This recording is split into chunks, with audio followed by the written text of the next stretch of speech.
नमस्कार दोस्तों, स्वागत है आपका इन्वेस्टिंग दर्पण यूट्यूब चैनल पर। और इस वीडियो में आपको अपडेट करना चाहूंगा क्वार्टर फोर के नंबर्स पर। इस वीडियो में हम दो स्टॉक्स को देखेंगे और इन दोनों के ही क्वार्टर फोर के नंबर्स हमें बाजार बंद होने से कुछ समय पहले ही देखने को मिले हैं। तो ऐसे में निवेशकों को इनके क्वार्टर फोर के नंबर्स के चलते स्टॉक पर नजर रखनी चाहिए, क्योंकि इनके नंबर्स का असर जैसे ही कल आपको बाजार खोलेंगे तो स्टॉक्स पर भी देखने को मिल सकता है। बात करें पहले स्टॉक की, तो भारत पेट्रोलियम कॉर्पोरेशन लिमिटेड यानी कि बीपीसीएल के बारे में बात कर रहा हूँ, जो कि पीएसयू स्टॉक है। बीपीसीएल ने अपने क्वार्टर फोर के नंबर्स के साथ साथ डिविडेंड का भी अनाउंसमेंट किया है। तो ऐसे में जो निवेशक स्टॉक से जुड़े हुए हैं तो उन्हें इसके डिविडेंड के बारे में पता होना चाहिए। स्टॉक को 29 अप्रैल यानी कि आज देखें, जिस दिन हमें इसके क्वार्टर फोर के नंबर्स आते हुए देखने को मिले, तो 0.32% की स्टॉक में तेजी देखने को मिली है और 311 रुपए पर क्लोजिंग होती हुई देखने को मिली है। तो ऐसे में जो निवेशक बीपीसीएल स्टॉक में इन्वेस्टेड है या इन्वेस्टमेंट के बारे में इस स्टॉक को देखना चाहते हैं, तो वह इसके क्वार्टर फोर के नंबर्स के चलते अपनी आगे की रणनीति बना सकते हैं। तो जानेंगे इसके क्वार्टर फोर के नंबर्स के बारे में किस तरह से देखने को मिल रहे हैं और डिविडेंड आपको कैसा देखने को मिलेगा।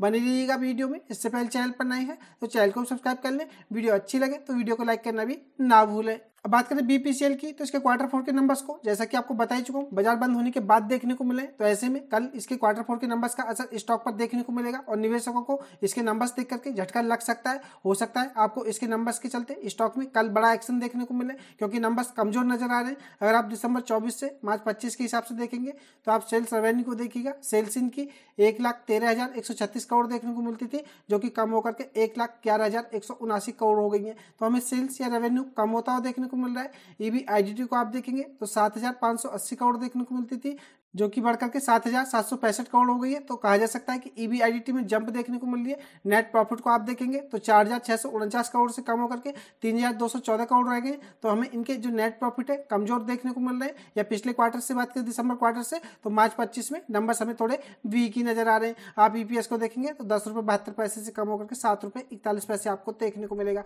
तो ईपीएस भी गिरावट में देखने को मिल रहा है। तो फ्रेंड्स, ऐसे में बात करें नंबर्स की, तो बीपीएसएल के जो क्वार्टर फोर के नंबर्स हैं, नंबर्स कमजोर नजर आ रहे हैं। और आप ईयर ऑन बेसिस के हिसाब से देखेंगे तो भी नंबर्स आपको कोई ज्यादा अच्छे देखने को नहीं मिलेंगे। आप मार्च 24 के नंबर से कंपेयर करेंगे तो आपको पता चल पाएगा। सेल्स में आपको 5% की गिरावट देखने को मिलेगी, ईबीआईडीटी में 15% की गिरावट देखने को मिलेगी और नेट प्रॉफिट हमें ईयर ऑन बेसिस के हिसाब से 17% इनके कम होते हुए देखने को मिल रहे हैं और ईपीएस में भी 24% की गिरावट देखने को मिल रही है। तो बीपीएसएल की ईयर ऑन बेसिस के हिसाब से भी परफॉर्मेंस वीक नजर आ रही है। तो फ्रेंड्स, ऐसे में आप स्टॉक पर नजर रखें और जल्दीबाजी में कोई भी गलत डिसीजन ना ले। अब देखने वाली बात होगी कि बजाज के नंबर्स को लेकर के कैसे रिएक्ट करता है और इसका डिविडेंड भी मैं आपको बताना चाहूंगा, जिससे कि आपको पता चल पाएगा कि डिविडेंड इसमें किस तरह से देखने को मिलेगा। अब बात करें बीपीसीएल की, तो बोर्ड ऑफ डायरेक्टर की तरफ से जो फाइनल डिविडेंड है हमें ये रिकमेंड होता हुआ देखने को मिल रहा है, जो कि आपको 5 रुपए प्रति शेयर देखने को मिलेगा। अगर हम बात करें शेयर की फेस वैल्यू की, तो 10 रुपए देखने को मिलती है। और बात करें इस फाइनल डिविडेंड के लिए, तो यह अप्रूवल के बाद इनकी जो एजीएम यानी कि एनुअल जनरल मीटिंग होगी,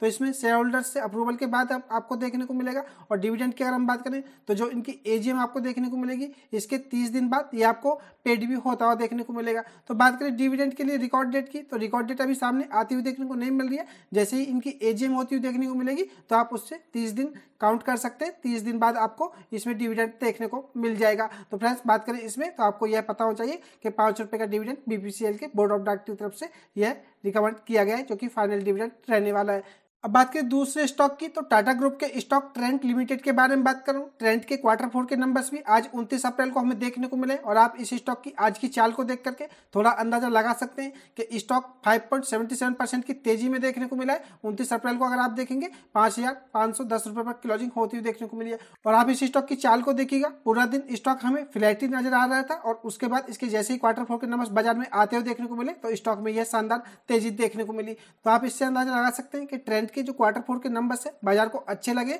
उसी के चलते इस स्टॉक में यह हमें तेजी देखने को मिली है। तो ऐसे में ट्रेंट स्टॉक भी कल काफी फोकस में रहने वाला है। इसके क्वार्टर फोर के नंबर्स का जो आपको एक्चुअल इफेक्ट है कल देखने को मिलेगा। तो ऐसे में आप स्टॉक पर नजर रख सकते हैं और अपनी इन्वेस्टमेंट की भी रणनीति बना सकते हैं। बात करें ट्रेंट की, तो एक शानदार स्टॉक रहा है। 52 वीक हाई आप देखेंगे तो आपको 8,345 देखने को मिलेगा। स्टॉक अपने हाई से भी काफी बड़ी गिरावट में देखने को मिल रहा है। अगर आप इसका मैक्सिमम चार्ट देखेंगे तो फ्रेंड्स आपको पता चल पाएगा कि यह स्टॉक क्या शानदार रिटर्न्स बना करके दे चुका है। और अगर आप 5 साल में देखेंगे तो स्टॉक 5 साल में भी आपको लगभग 1000% के आसपास के रिटर्न्स बना करके देता हुआ नजर आएगा।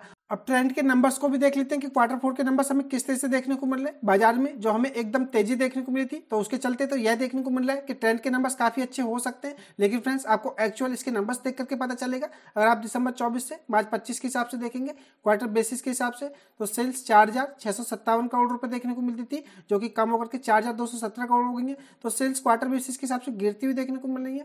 EBIDT को आप देखेंगे तो 847 करोड़ से कम होकर के 651 करोड़ रुपए हो गई है। तो आपको EBIDT में गिरावट देखने को मिलेगी। और आप नेट प्रॉफिट को देखेंगे तो 497 करोड़ रुपए के प्रॉफिट्स कम होकर के 312 करोड़ रुपए हो गए। तो फ्रेंड्स, बात करें इसके नंबर्स की, तो क्वार्टर बेसिस के हिसाब से जिस तरह से मार्केट में तेजी देखने को मिली है, नंबर्स पर तो कोई ऐसा असर देखने को नहीं मिल रहा है। अगर आप EPS को देखेंगे तो 13.99 से कम होकर के 8.95 हो गया। तो नंबर्स हमें क्वार्टर बेसिस के हिसाब से वीक ही नजर आ रहे हैं। आप ईयर ऑन बेसिस के हिसाब से भी देखेंगे मार्च 24 से कंपेयर करके, तो आपको सेल्स में 28% की जंप देखने को मिलेगी, EBIDT में 39% की जंप देखने को मिलेगी, और नेट प्रॉफिट में 19% की जंप आपको देखने को मिलेगी, और EPS 55% आपको गिरता हुआ देखने को मिलेगा। तो फ्रेंड्स, बात करें ट्रेंड की, तो नंबर्स ईयर ऑन बेसिस के हिसाब से ठीक ठाक कहे जा सकते हैं, लेकिन क्वार्टर बेसिस के हिसाब से परफॉर्मेंस वीक ही नजर आ रही है। तो फ्रेंड्स, ऐसे में हो सकता है यह तेजी आपको फंसाने वाली भी हो, या हो सकता है इस स्टॉक में एक्चुअल तेजी हो और बाजार को इसके नंबर्स जो एस्टिमेट थे उससे अच्छे लगे हो, तभी इस स्टॉक में यह बाउंस बैक देखा गया हो।